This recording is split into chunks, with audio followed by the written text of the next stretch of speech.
Today I'm interviewing a young entrepreneur. He goes by the name of Q. He owns a business called Gifted Artists with Dreams.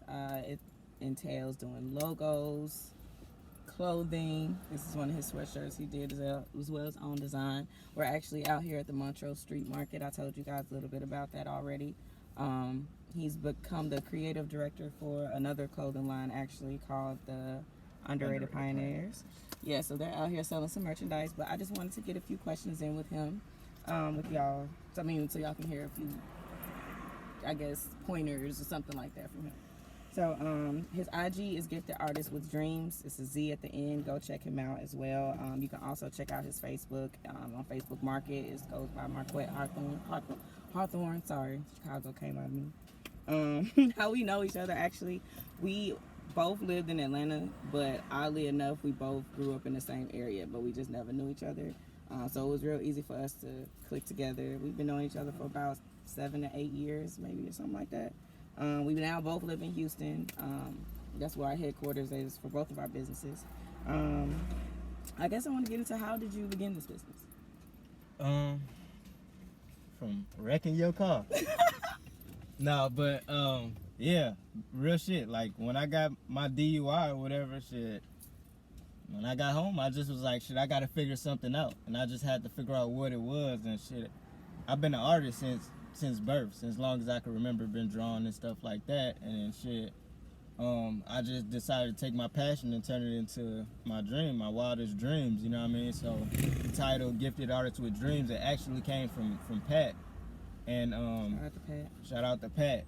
So I just picked it up and ran with it, you know what I mean? And it's my life. So it's not nothing that you know that I look at like a job. This is my lifestyle. If I was to quit today, I'd still be making clothes tomorrow. So which is the key. Yeah. Don't get yourself tied into something that you couldn't see yourself waking up happy to do every day, honestly. Like, even if it's not even a specific thing, if it's just getting to it or getting to the money or just figuring out different ways to do it, if that's what makes you happy, figure out how to get some money from that. So would you say it took a lot of income or a lot to get this started, or? I mean, me necessarily, it didn't take me a lot because of what I wanted to get myself into. The most that I spent was my initial setup price, but everything after that was cheap and manageable. You know what I mean?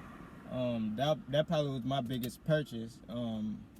Was my equipment for my clothing line and stuff, but it paid itself off though in the same time. You know what I mean?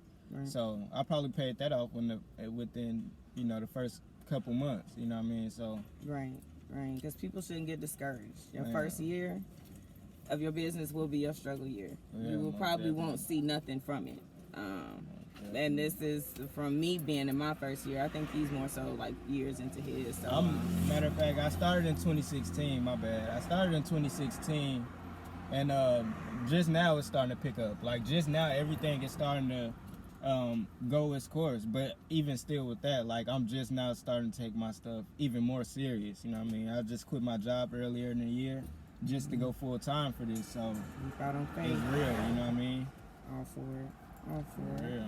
So what can you say drives you every day to do this? Like I know you said it was your dream, or like this is something you like, art. So yeah, it's my wildest dream to be able to create and make a living off of it. But even more than that, I do it for a legacy. You know what I mean? Like I don't want my nieces and nephews and my future kids and stuff like that to grow up and depend on McDonald's or whatever clothing store.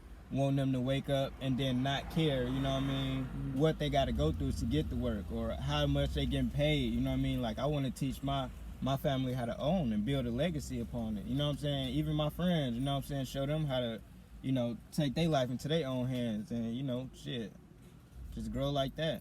Right. What advice would you give a young person out here right now trying to get it? To just do it. Whatever, I mean, like whatever your heart feel, not your mind, whatever your heart feel to do, I feel like you should just do it. Just try it. You know what I'm saying? It won't hurt. Shit. Right. It won't hurt at all. It never does. I mean, the most you can do is fail, but never take failing as something as like something bad. Just learn from it, bounce back. Take it as just like a scar you healing from, for real, because it's gonna happen a lot. But I do 2 free questions with everybody that I'm gonna ask. Probably every artist I speak to. I like to call them artists more so, or entrepreneurs. I want you to give an example of your best businessman or woman, and why. And then I'll get into the next question after you answer that. You know what I'm gonna say? I'm gonna say rest in peace, Nipsey Hussle. Yeah, big up Nipsey, big up Nipsey. I got Nipsey for that just because he is the mix of what I would want to be, just street and casual. You know what I mean? Like I would want to be intellectual but still be recognized like an honorable dude in the streets too. Definitely. You know what I'm saying? So don't sell your soul. Yeah, I want to be known for my moves and how true to myself I am too. So you know what I'm saying? So right, most definitely. Right. Okay. And then you've been employed by other people before. Right? Yeah. Should I say? Okay. So yeah. So what was your worst job ever? All of them.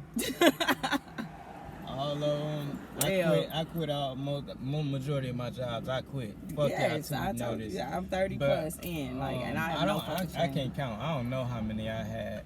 But that's probably my worst job was Kroger. I got fired for using lotion in the aisle. The display bottle right there, and the store detective seen me. What display bottle? It must have been some fragrance shit, because I don't think Kroger give displays of anything other than fruit. They had like a whole wall of lotions, bruh, and this lotion was standing out from the rest of the lotions, and it was half empty. The managers used to walk past and use that shit. But I got caught by the store manager. By a store detective. Damn. And he fired me, and he made me pay for it, $7. That's why motherfuckers start their own businesses. For real. Shit like that. Shit like that for real. For sure. Like, but oh no, hell no. I worked for a lawnmower parts shop. And that motherfucker, he basically called me dumb. Like, I've never had nobody call me dumb. He came to me and asked me, am I dyslexic? And walked off. But he tried to give it like I wouldn't know what dyslexic means. You know what I mean? Like, he asked it like I didn't know what it means. So it was like him calling me dumber than dumb. Like I was like, wow. You walked out of there without no handcuffs. I was shocked.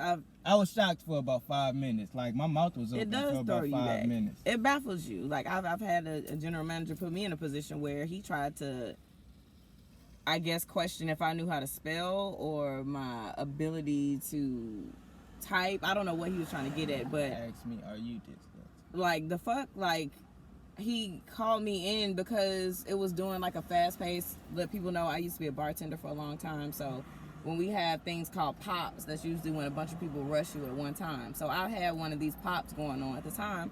So as I'm typing things, somebody edited their sandwich or some shit like that. I typed tomato any type of way, some whatever.